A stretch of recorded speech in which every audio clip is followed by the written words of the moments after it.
Shalom, puji Tuhan. Hari ini mari kita belajar firman Allah dengan segala kerendahan hati. Yuk kita berbicara mengenai membangun kekeluargaan dalam berjemaat. Firman Allah dalam Efesus pasal yang kedua, ayatnya yang ke-19. Thank you. Firman Allah berkata, kita baca bersama-sama yang ditayangkan di depan. 2, 3. Demikianlah kamu bukan lagi orang asing dan pendatang, melainkan kawan sewarga dari orang-orang kudus dan anggota-anggota keluarga Allah. Firman Allah yang disampaikan atau surat daripada Rasul Paulus kepada jemaat di Efesus menyatakan bahwa kehidupan orang yang percaya, kehidupan orang yang telah ditebus oleh Yesus Kristus Tuhan,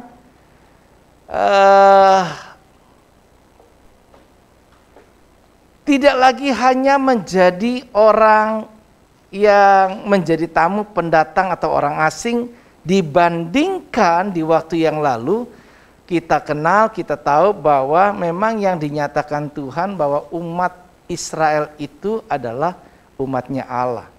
Israel secara jasmani, fisik. Nah, orang-orang yang di luar daripada orang Yahudi, orang Israel itu, apakah mereka bisa menjadi umatnya Allah juga? Bisa menjadi satu kewarganegaraan dalam kerajaan surga atau tidak? Nah, disinilah adanya satu tokoh yang bernama Yesus Kristus yang menyatukan kedua pihak dari jasmani, orang Yahudi atau orang Israel secara jasmani dengan orang percaya kepada Yesus Kristus yang dijadikan sebagai Israel rohani, sehingga mereka setelah percaya kepada Yesus menjadi orang-orang yang percaya pengikut Yesus. Maka kita perlu tahu bahwa kita ini bukan lagi orang asing dan pendatang, bukan menjadi orang yang terpisah, yang tidak sama dengan mereka, tapi dikatakan sewarga dari orang-orang kudus. Ya, memang orang-orang kudus di masa yang lampau itu secara jasmani adalah keturunan Yahudi, begitu. Tetapi kita dianggap sewarga, sudah diterima, diadopsi, dimasukkan ke dalam, menjadi anggota-anggota keluarga Allah. Kita masing-masing dulu pun berbeda dari latar belakang. Kita masuk ke dalam satu jemaat dalam wadah GBI Gunung Sari ini, disatukan menjadi salah satu masing-masing anggota jemaat GBI Gunung Sari sebagai keluarga dari GBI Gunung Sahari. Jadi terlepas background kita di masa yang lampau dan background secara jasmani kita yang memang berbeda, orang tua dan latar belakang lainnya, tapi kita dipersatukan menjadi satu anggota keluarga Allah di tempat ini. Karena itu kita tidak lagi menjadi orang yang bermental, bersifat seperti orang asing atau pendatang. Kalau orang asing atau pendatang, ya dia cuma namu. Kalau orang yang cuma sekedar namu doang, sikapnya berbeda dengan orang yang merasa bahwa dia adalah anggota keluarga. Kalau saya menamu ke rumah Ibu Nonon, kan tentu berbeda sikap saya ketimbang kalau saya menjadi bagian dalam keluarganya. Berbeda perlakuan kita. Nah, yang Allah inginkan buat saya dan saudara itu bagaimana kita menyadari setelah kita itu percaya kepada Yesus, semua orang percaya dari seluruh muka bumi ini menjadi bersaudara. Selanjutnya, Rasul Paulus pun juga mengatakan kepada Timotius dan juga orang-orang yang percaya di sana yang memang banyak dimenangkan adalah orang-orang non-Yahudi, dikatakan demikianlah kamu bukan lagi, jadi jika aku terlambat, sudahlah engkau tahu bagaimana orang harus hidup sebagai keluarga Allah, yakni jemaat dari Allah yang hidup, tiang penopang dan dasar kebenaran. Perhatikan ya, jika aku terlambat, Rasul Paulus kepengen bisa menjumpai jemaat-jemaat yang ada di sana, orang-orang percaya yang ada di sana. Tetapi kalaupun kedatangan Paulus itu karena satu dua hal terlambat, diharapkan jemaat yang ada di sana itu tahu bagaimana dia hidup sebagai keluarga Allah. Tadi kan kita di awal pertama Efesus berkata kita ini bukan orang asing atau pendatang, tapi sudah masing-masing menganggap kita ini keluarganya Allah.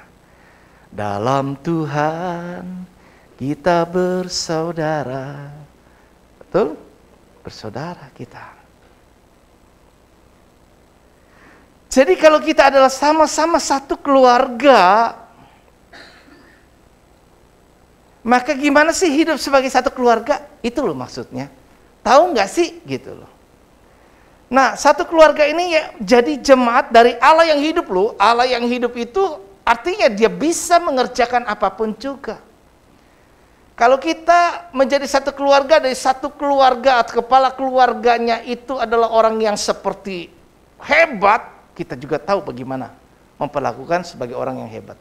Artinya sebagai jemaat, kita yang masuk dalam satu keluarga ini, kita punya kepala keluarga, yaitu Allah pribadi adalah Allah yang hidup, yang sanggup memelihara, yang sanggup melindungi, yang sanggup menolong, yang sanggup melakukan apapun juga.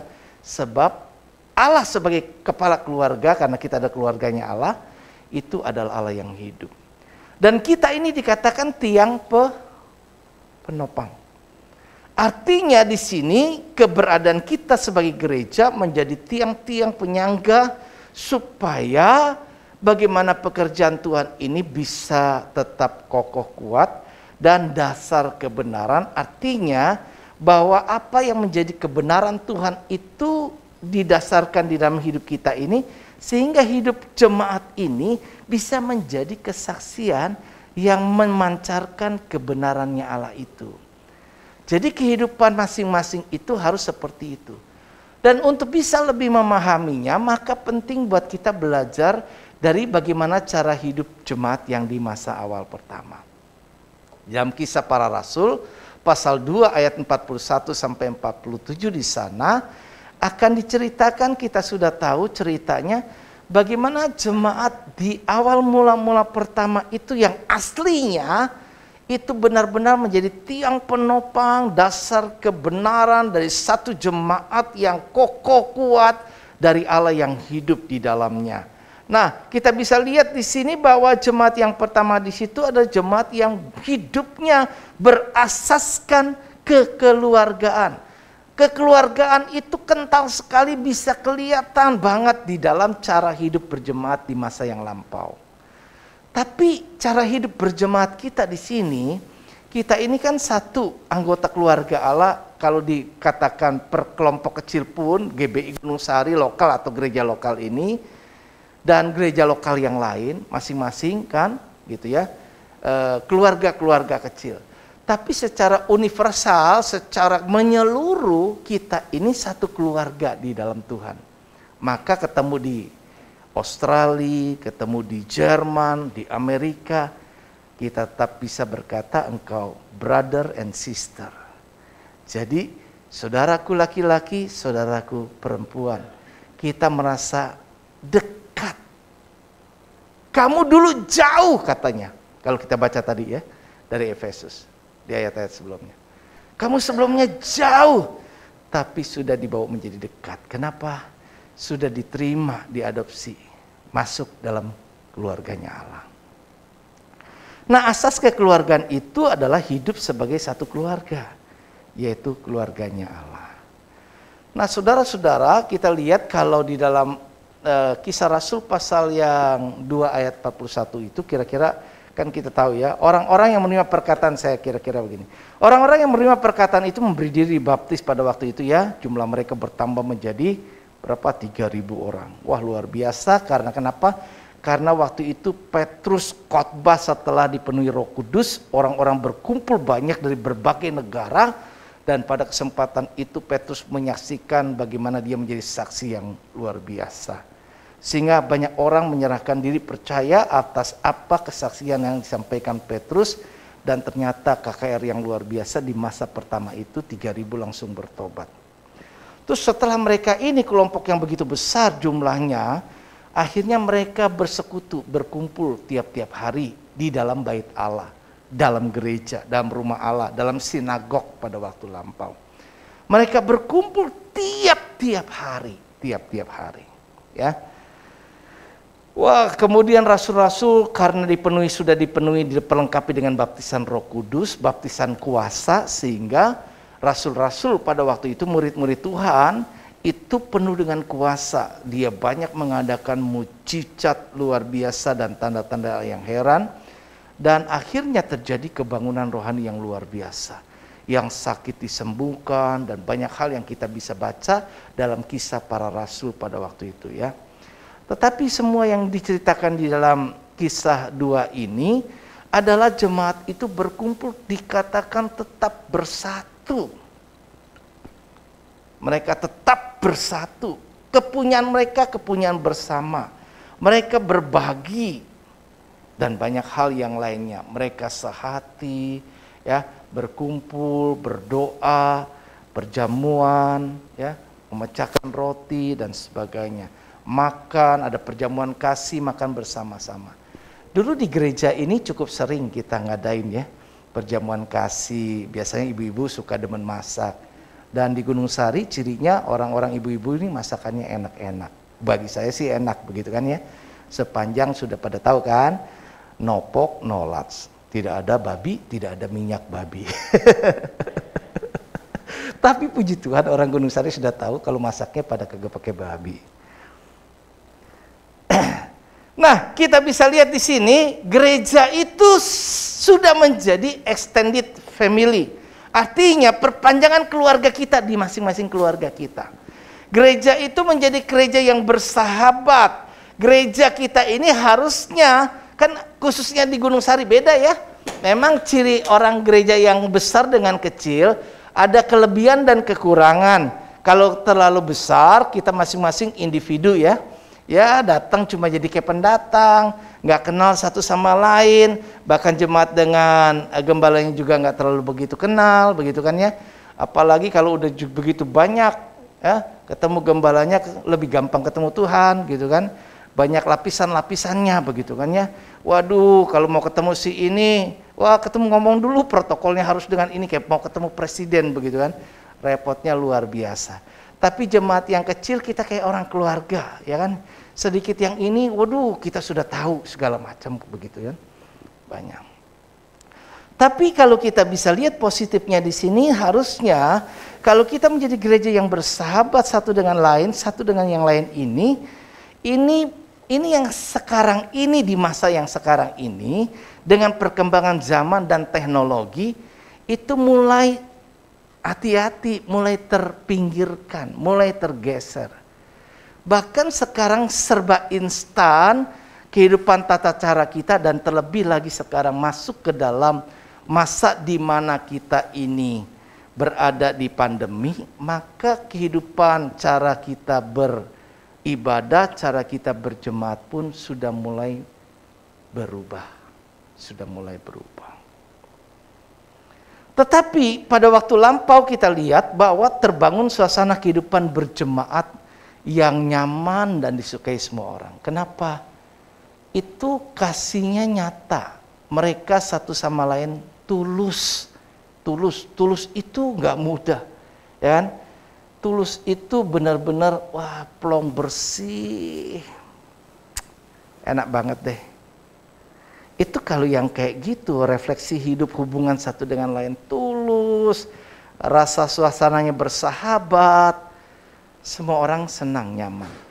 Karena pepatah atau peribahasa berkata, di mana ada gula, di situ ada semut.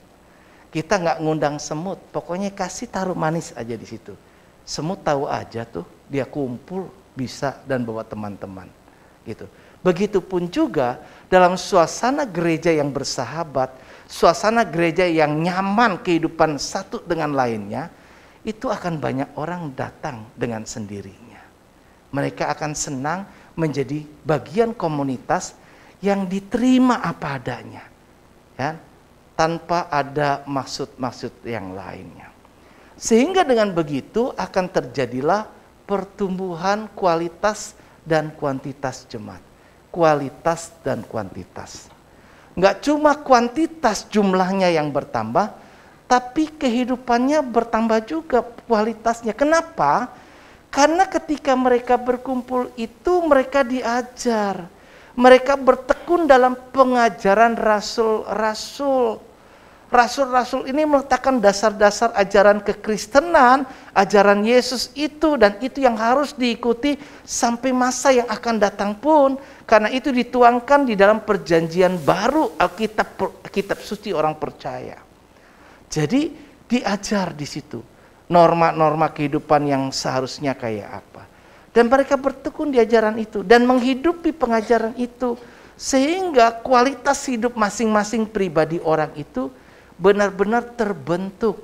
Kalau setiap individu pribadi tadi, gereja terdiri dari setiap orang organisme, bukan cuma gedung yang mati, bukan benda yang tidak bisa dirasakan apa-apa, tapi adalah sesuatu makhluk yang hidup, yang memang punya kehendak bebas, dan akhirnya dengan dia punya pengertian yang baik, dia bisa gunakan kehendak bebasnya untuk mengerjakan hal-hal yang baik yang sesuai dengan apa yang Tuhan inginkan. Dan saya khotbahkan hari ini dengan harapan setelah sekian banyak saya khotbahkan hal-hal yang lain, kembali lagi kita diingatkan, yuk mari kita kembali membangun kekeluargaan dalam kehidupan berjemaat kita. Kenapa? Karena kehidupan arus di akhir zaman ini, sekarang ini banyak, kalau mungkin udah pada dengar metaverse ya, metaverse itu kan. Metaverse itu adalah memang teknologi kan, teknologinya tinggi gitu. Orang-orang bisa nanti kalau beribadah nanti itu diwakili dengan kadang laptop pun tidak kelihatan ya. Apa keyboard itu diketik kayak begitu dan sebagainya. Jadi semuanya hanya bayangan, diwakilkan dengan sesuatu. Mungkin pakai apa itu? Apa yang namanya itu? QR. Kalau kayak nonton kan bisa kayak gitu ya, maksudnya ya, ada kacamata khusus gitu loh. Jadi ada 3 dimensi gitu loh. Jadi interaksi di antara yang kayak begitu-gituan. Nah kita sendiri tetap diam di dalam, masing-masing kita di rumah ya di rumah, di restoran, di mana ini. Jadi yang bersekutu itu bukan kita. Ini zamannya mengalihkan ke situ. Jadi yang sekarang beribadah itu teknologi, bukan manusianya. Padahal kalau Allah mau ciptakan robot-robot, nggak ciptakan kita, kasih kehendak bebas. Dia udah set semuanya, atur gampang, dan nggak mungkin menyimpang deh, karena udah disetting.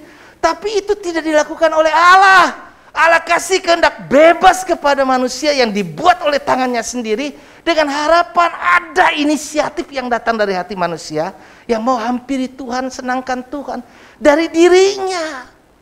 Bayangkan betapa kadang kita frustrasi ngangkat telepon, ya kan ya. Kalau yang jawab cuma mesin, betul nggak? Saya pengen ngomong, saya pengen nanya, tapi dijawab mesin itu pilihan nomor 1, pencet kalau begini. Loh, 1, 2, 3 sampai 9 sampai 0, nggak ada pilihan yang saya mau ngomongin. Terus kan kita frustasi. Angkat kek. Kenapa? Karena semua pilihan yang sudah disetting itu nggak menjawab pertanyaan saya, kebutuhan saya. Kadang juga ada aplikasi yang sudah canggih, siapkan semuanya kalau pertanyaan, chat online 24 jam, tapi yang jawab mesin. Dijawab dengan pilihan ini dulu, masalah ini enggak ini, dengan ini semua. Dokter pun sama, halo dok, ataupun yang lainnya, aplikasi lain. Semuanya bisa dulu mulai dengan mesin. Apakah Anda mengalami ini? Kemudian arahnya kira-kira COVID apa bukan? Semuanya mesin. Kalau udah kayak gitu, mesin tuh nggak ada rasa, nggak ada perasaan. Nggak ada perasaan yang terbangun di antara kita. Ini yang terjadi.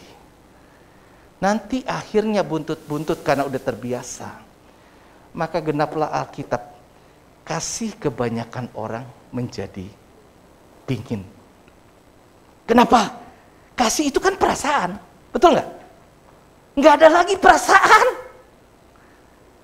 Yang ada cuma rutinitas mesin. Ya udah semua serba otomatis, otomat. Luar biasa. Nah kalau kita nggak eling nih, orang-orang percaya, kita akhirnya menjadi individual. Orang-orang tidak akan lagi punya perasaan kepedulian satu dengan lain. Ya lu gue. Dan akhirnya kita nggak lagi mempedulikan soal agama. Kenapa?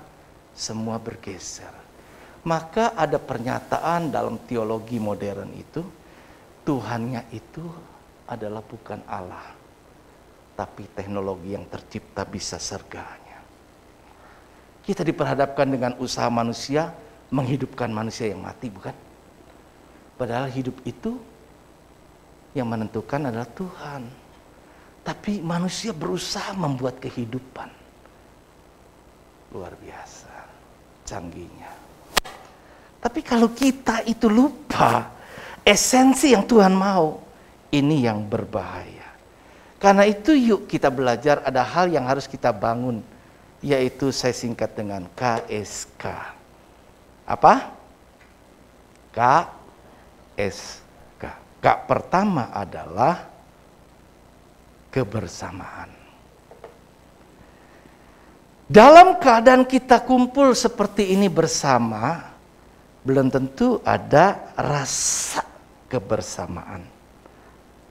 Kadang orang pergi keluarga ke restoran, sama-sama kita family gathering, makan bersama dinner or lunch, kemudian masing-masing begitu tiba di dalam satu restoran atau satu kafe atau apapun lah seperti itu, biasa kita sekarang udah terbiasa apa yang kita lakukan?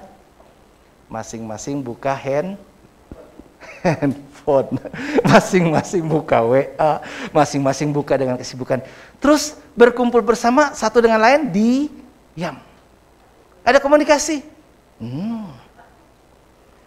Dalam kita bersama-sama tadi hilang rasa kebersamaannya. Gak ada. Kenapa?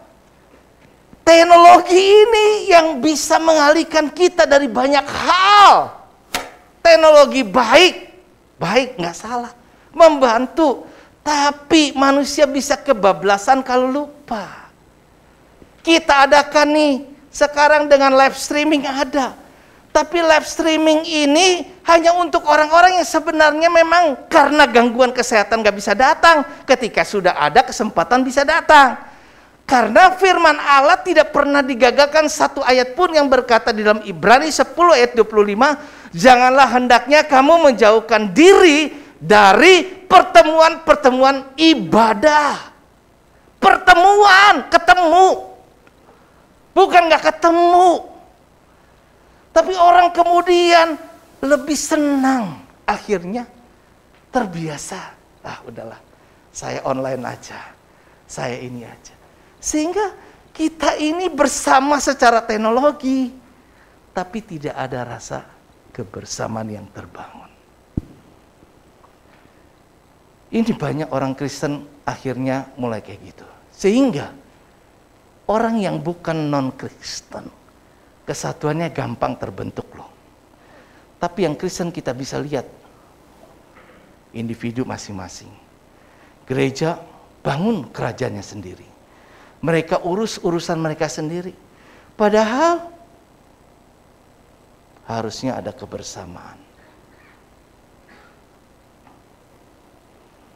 Harusnya kita family minded, ada kerinduan selalu ingin bersama. Tapi bersama dimaksud adalah adanya satu ikatan persekutuan. Bukan fisik cuma bersama-sama kita hadir begini. Di mata Tuhan tuh nggak banyak artinya. Kalau kita cuma nyanyi, kita menyembah, tapi menyanyi dan menyembah cuma di mulut bibir, kan dikatakan Alkitab ya. Umatku hanya memuji aku, hanya di bibir tapi hati. Karena dari hati ini ada perasaan. Dari hati ini ada kehendak. Ada kemauan. Kita yang nentukan pilihan di sini. Kalau jauh. Kalau kita dekat secara fisik, jauh di hati, kan gak enak. Tapi kalau peribahasa berkata, biar jauh di mata, dekat di hati.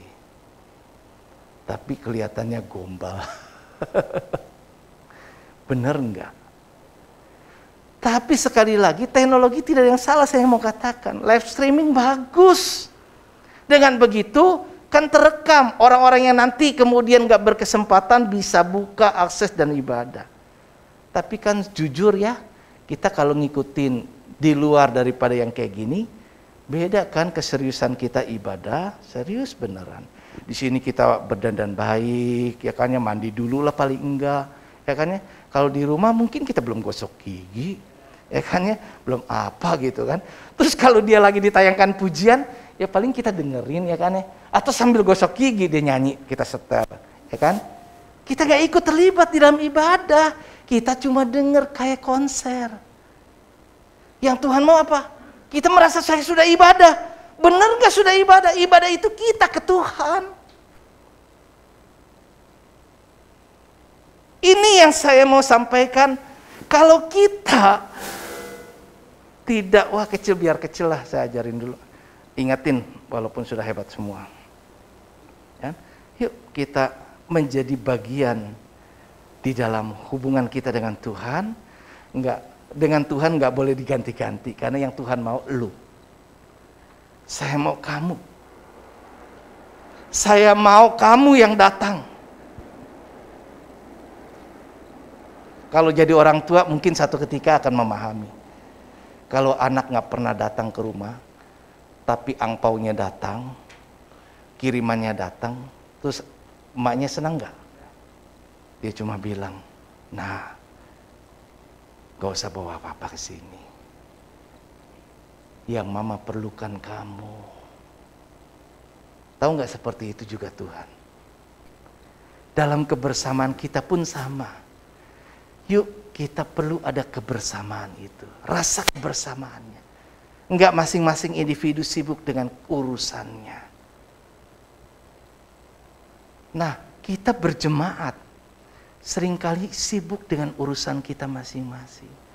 Padahal berjemaat itu berkeluarga, satu keluarga. Kita harus membangun satu hubungan kekeluargaan. Kenapa kita satu keluarga? Kenapa kita itu bersaudara? Karena semua kita telah dibeli dengan darah yang sama. Kita ini sedara dengan darah Yesus yang telah menebus kita. Itu sebabnya kita bersaudara. Karena di dalamnya kita sama-sama sedara darah Yesus yang telah melahirkan kita kembali masuk dalam keluarganya Allah.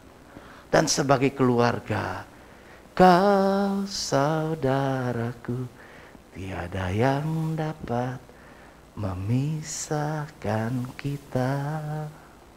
Oh, saudara kita, ada kebersamaan. Ya, yang kedua, yang kita juga harus bangun adalah solidaritas. Ada kepedulian.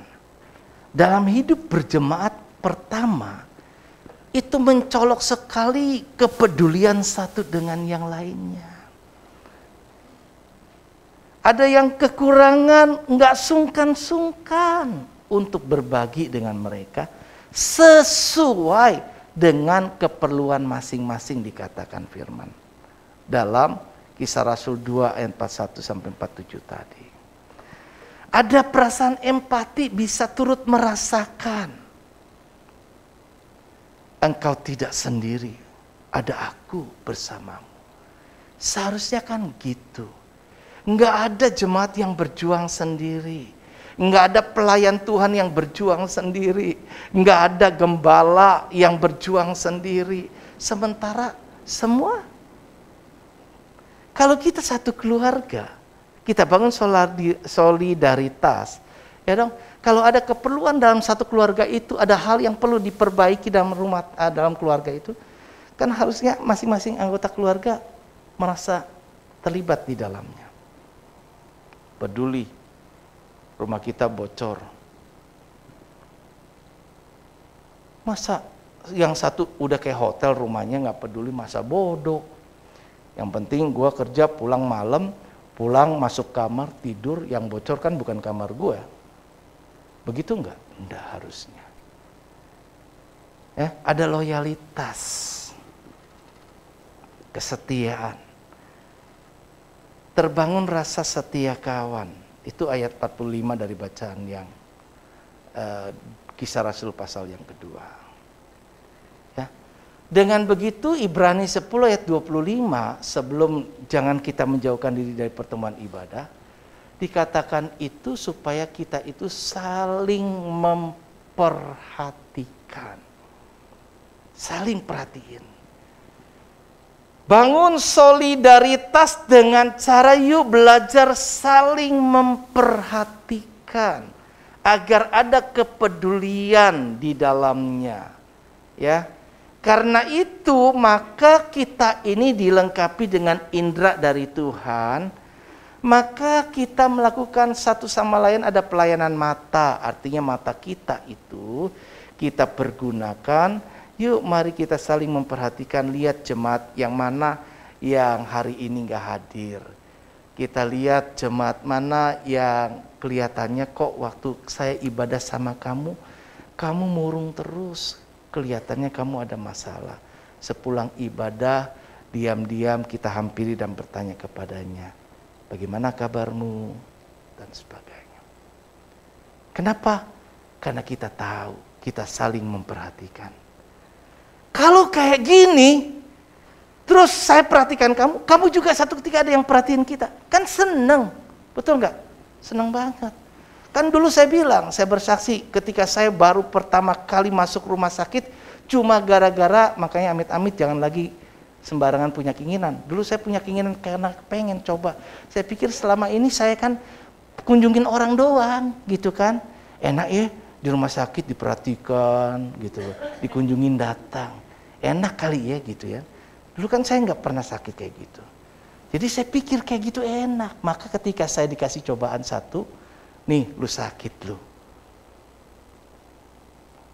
Nggak enak. Sakit tuh nggak enak. Nggak enak banget. Dan sakit pertama buat saya trauma banget karena dioperasi.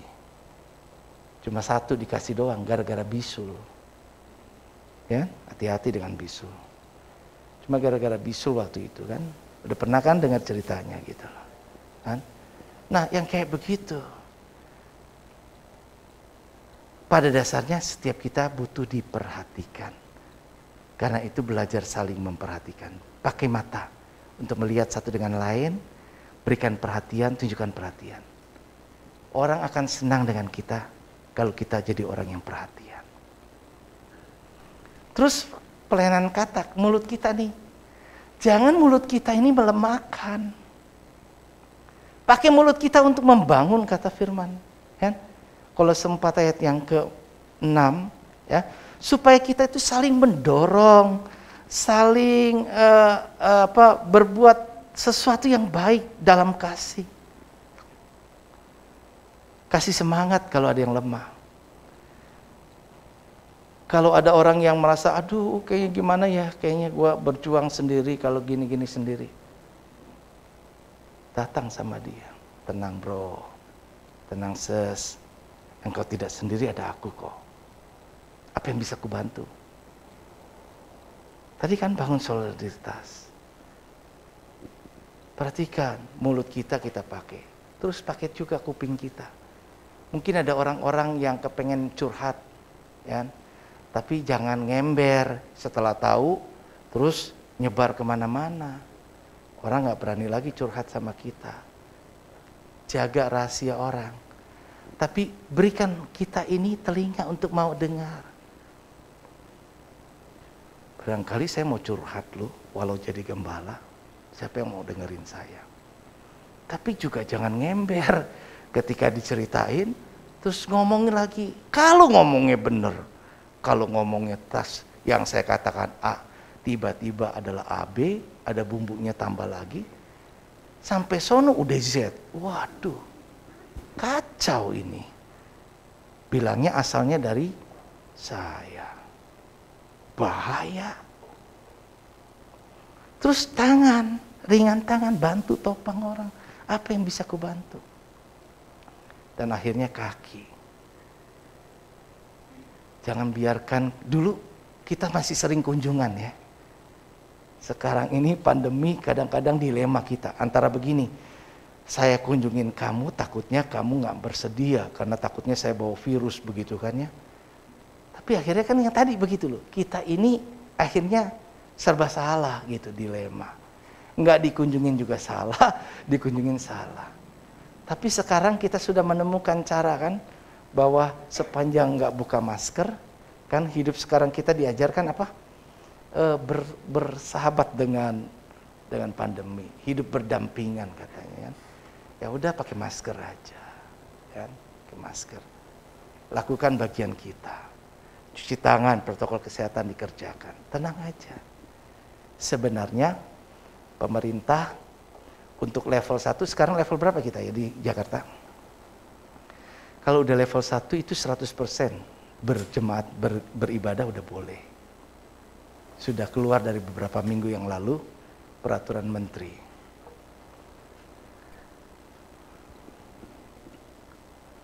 Tapi yang tidak bisa dikompromi adalah protokol kesehatannya. Jalan-jalan lebaran, ingat protokol kesehatan.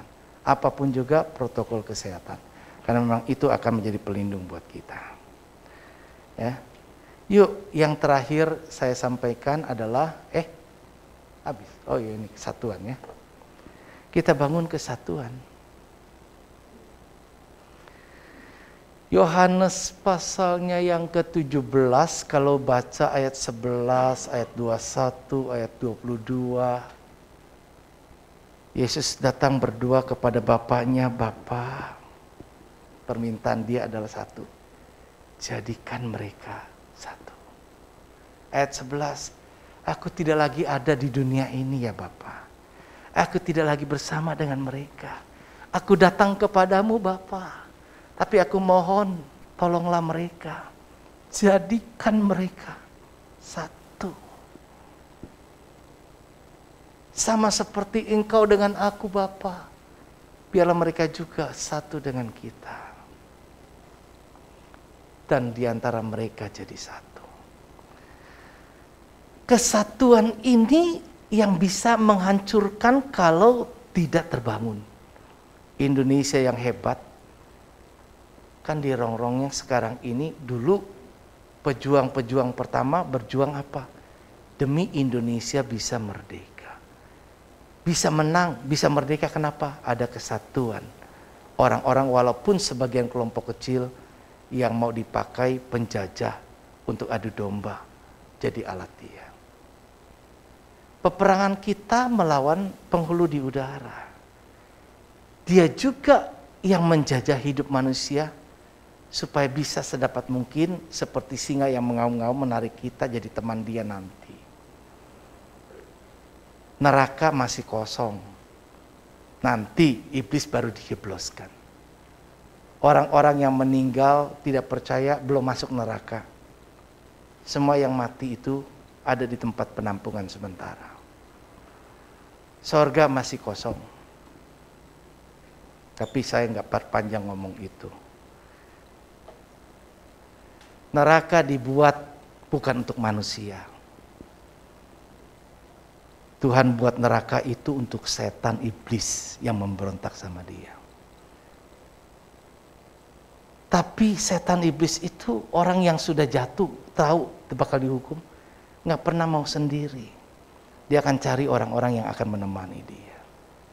Karena itu kita ini mangsa, yang mau dimangsa loh. Jadi jangan salah. Teman-teman kita sama, semuanya juga mau dimangsa. Jadi kita bukan musuh satu dengan lain. Karena itu kita harus satu. Bersatu. Indonesia juga sama, rakyat juga sama. Harusnya kita ini satu. Satu bangsa, satu bahasa. Satu apa lagi? Kita ini satu, harusnya menyatu semuanya. Kalau orang yang bersatu itu ada kekuatan. Karena itu kita harus bangun hubungan yang baik. Ya, ada rasa saling memiliki, kepentingan bersama. Maka Tuhan katakan firman-Nya kan ya, kita ini harus bangun kesejahteraan kota. Karena kesejahteraannya adalah kesejahteraan kamu. Jangan pikir nggak peduli saya bangun kesejahteraan sendiri. Kalau Jakarta baik semuanya, orang cari nafkah juga gampang kan? Coba kalau nanti lagi tiba-tiba setelah lebaran, colak lagi. Terus terpaksa harus lagi rem darurat lagi. Semua kerja di rumah. Nggak bisa ini, yang dagang nggak boleh, ini segala macam. Kan susah lagi kita semua. Yang enak-enak dia yang jalan, akibat buntutnya kan ada juga orang yang nggak jalan-jalan di rumah. Tetap aja kena akibatnya. Nggak ada perasaan itu, empati yang di depan tadi, yang keduanya, solidaritasnya. Kalau itu sudah terbangun, ya ada kebersamaan, solidaritas dan kesatuan sekarang. Ya, karena itu mari kita belajar. Tadi kita diadopsi menjadi orang yang tertanam di dalam gereja lokal. Di sini kalau berjemaat juga. Kenapa? Karena tadi kita ini, kenapa harus tertanam? Kita ini keluarga Allah loh. Satu keluarga. Kalau yang namanya satu keluarga, kalau ada kita anggota keluarganya, ya kan ya, contohlah, ini saya misalnya satu keluarga kan, misalnya saya, Lili, Leo. Katakanlah walaupun dia anak, misalnya kan, saya anggap satu-satu lagi itu ada Lydia, anak saya, ada Adi, terus ribut sama saya. Apa kemudian dia pindah ke keluarganya Pak Wito? Gampang. Dia nggak mau. Gue lagi marahan sama bapak gue. Pak Wito, terima gue ya. Jadi bisa nggak? Nggak bisa. Semarah-marahnya kita, kalau yang namanya keluarga nih, dipahamin keluarga, satu ketika balik juga. Betul nggak? Balik kok. Nggak semudah itu. Terus kita ini tubuh. Kalau yang namanya tubuh terdiri dari mana? Ada tangan, ada kaki, ya kan, ada macam-macam tadi. Terus kalau yang tadi ada masalah di tangan, kan kita nggak bisa bilang, ini tangannya tangan saya. Gua kagak mau di tubuhnya saya ini. Si Paulus nih, kenapa? Makanannya nggak bergizi, tangan gue jadi lemas. Gue mau pindah ke siapa yang makannya enak? Wah, keluarganya Jimmy. Wah, dia makanannya macam-macam enak banget gitu kan. Pindah tangannya ke Jimmy. Bisa nggak?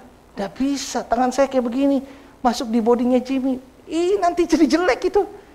Ya kan? Atau tangannya Jimmy masuk ke saya, agak sedikit gemuk. Kan nggak cocok. Gitu kan ya. Kita nggak cocok. Kita ada tempat di mana Tuhan taruh kita. Di mana kita dilahirkan. Dan orang yang tadi dilahirkan di mana itu, kan gak bisa milih. Begitu saya jadi bayi, saya pilih, saya kagak mau ya. Saya pengen keluarganya siapa? Karena sekarang lagi bagus, siapa itu presiden kita, Pak Jokowi. Saya pengen lahirnya di keluarga Pak Jokowi. Gak bisa. Gak bisa. Ini loh kita harus sadar. Jadi apapun kita yang sekarang ada di sini, ini loh kita, ini loh keluarga kita. Yuk bangun kesatuan supaya di dalamnya kita semua ini bisa menikmati kebersamaan tadi. Itulah yang Tuhan mau. Itulah yang Tuhan mau. Dan kita juga dikatakan bangunan dari rumah Allah. Yang namanya bangunan batu masing-masing. Coba ini kan terdiri dari bata nih. Terdiri dari bata. Satu bata aja. Jangan dikira nggak penting. Itu penting. Satu bata bolong. Bakal kebocoran kan? Dan gak elok juga, gak indah lagi rumahnya. Begitu juga kita. Kita kadang-kadang suka dibodohi. Gitu loh. Kan? Iblis mau bikin segala macam kayak apa supaya kita gak satu. Kalau kita satu punya perasaan kayak tadi, yuk sama-sama yuk bangun yuk. Yuk sama-sama maju yuk. Yuk sama-sama buat kita menjadi lebih baik yuk. Harusnya gitu. Harusnya gitu. Sebagai keluarga Allah. Ini firman loh. Firman. Dan kepala keluarganya Allah, bukan saya. Bukan saya. Saya cuma secara manusia sebagai gembala ditaruh dalam satu jemaat. Sebagai perwakilan. Tapi secara rohani kita ini keluarganya Allah. Yang punya sorga Allah. Yang berhak kasih sorga nanti adalah Allah. Saya pengen sorga, saudara pengen sorga. Sama-sama yuk kita punya usaha untuk sama-sama nanti nyampe di sorga. Jadi kita bersaudara. Torang bersaudara bro. Apa itu bahasa-bahasa orang suka apa orang Manado enak kalau ngomongnya. Jadi kita bersaudara. Kita satu keluarga, yuk bangun kesatuan. Ya. Dengan begitu akan baik. Dan jangan pindah-pindah karena kita ini bagi pohon. Pohon kalau dicabut, pindahin satu sani, boro-boro numbuh mati loh. Mati. Saya pernah cabut satu pohon mangga yang sudah bagus berbuah. Buah apa belum ya, tapi bagus itu sudah ini ya. Tapi baru sebentar aja berapa jam dipindahin ke tempat rumah saya, gak bisa, mati. Jadi mari yang pertama dalam kita bersama-sama harus bangun ada kebersamaan. Yang kedua ada solidaritas. Yang ketiga ada kesatuan. Dengan begitu maka sungguh alangkah baiknya, sungguh alangkah indahnya bila saudara semua hidup rukun bersama. Baru tuh berkat Tuhan mengalir tiap-tiap kita. Dan kita menjadi orang yang disukai. Dengan demikian gereja kita nggak bantet, nggak begini-begini, bahkan menurun. Dari waktu ke waktu, makin merosot, nggak sehat. Kenapa? Karena kita sudah terpecah. Padahal Yesus berdoa sampai hari ini, supaya orang-orang percaya, dimanapun pelosok dunia, jadikan mereka satu.